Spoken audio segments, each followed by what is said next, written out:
call to parents. If you have kids in school, the nation's report card that just came out is troubling, and the grades are not good for a lot of students here. Joining me now to discuss is Erika Sanzi, the Director of Outreach for Parents Defending Education.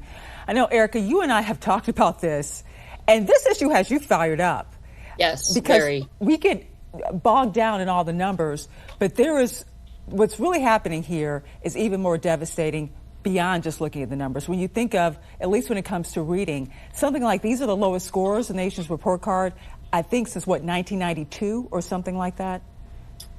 They're the lowest scores we've seen since the test was given for the first time. And yes, that was in 1992.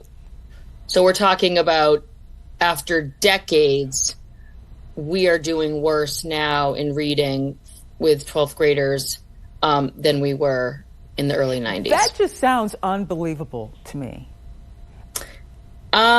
It's kind of sounds unbelievable to me too. I mean, certainly I think many of us, and I'm just one of tons of people who've been sounding the alarm about how schools are focused on the wrong things. Mm-hmm. And they have really moved away from the fundamentals like teaching reading. And so I'm not shocked by the results when I think about it, about what I've seen schools not just spending their time on, but also the philosophies that have made their ways into schools, right. Which have been lowering standards and, telling students that their peer or their teammate is actually their oppressor. And, just making excuses as well as denying reality about how students read. And so, again, I wish I was more shocked by this.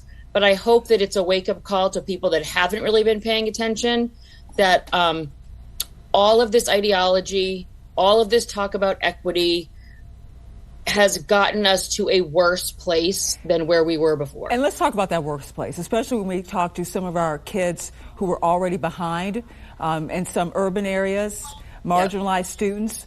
What do these numbers say about their situation right now? I mean, this is a devastating thing I'm about to say, but the Black students that were already struggling, right? So we can call them low performing Black students. They were already behind in 1992, the first year the test was administered. They are now 1.5 years behind where they were then. That is just terrible. It's unconscionable, but it is where we are. It's not monocausal. I know that people love to find one reason and run with it. Right. It certainly isn't one thing. But I think people need to have a brutally honest conversation about how we got here. Well, how do we get out? I mean, I think that's we're here now, but how do we get out? This may seem counterintuitive to some people because they don't think of Louisiana, Mississippi, and Alabama as, like these top states for education. But when it comes to reading instruction and literacy, they are right now. We've seen a real surge in these states because they have really committed to teaching reading in a way that is evidence and science-based, which means a return to phonics. And many of them have also started doing what's called third grade retention, which means if you're not reading proficiently or on grade level by third grade, they are holding students back. And that's because all the evidence tells us that if you are below grade level in third grade, so if you haven't, if you get to third grade and you're still not reading proficiently, that is a huge predictor of how you're going to do in the future. It's your whole future, whether it depends on whether you graduate from high school, even I think if you're in the jail system, the prison system, it's an indicator of so many different things. Yes. And if you look at all the data, to your point, like incarceration, if you look at incarcerated people and what their reading level was, the correlation is just so strong. Right. So certainly that's one thing to do, is to look at what are the states that are having success. And again, don't look at them just generally. It's really that are really, really knocking it out of the park in literacy, and do what they're doing.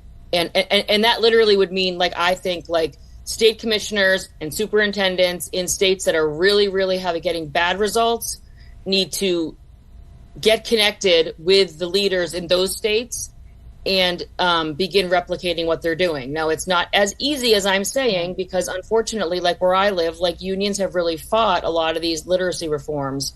So it's not as easy as like just saying we're going to do this, but we've got to do something, because this is just not acceptable. And you talk about the COVID, of course, the pandemic made it worse. And during the pandemic, students were already struggling. The shutdowns, it was kind of like another layer of pain there.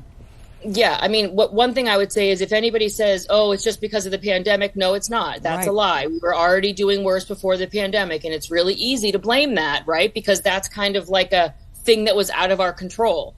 But that's not an excuse. It is one reason, but it is not the reason. We were on a terrible trajectory before the pandemic. And oh, by the way, we're also going to hear people say, well, we don't have enough money. No, we poured so much money into these schools, all of that COVID money that went totally unaccounted for.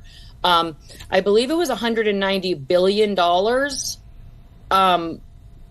Yes, $190 billion we poured into schools. That still nobody has even really accounted for. So no, it's not money. No, it's not the pandemic. It goes way deeper than that. And to all the people that talk about, you know, they have their Black Lives Matter posters everywhere, and they talk about equity nonstop, and they can't shut up about diversity, equity, and inclusion. Well, right now they have Black students doing worse than they were doing in 1992. And that needs to turn around. Thank you so much, Erika Sanzi, Defending Education Director of Outreach. Thanks again. Thanks for having me. Good to see you, Angela. Good to see you. 20 minutes.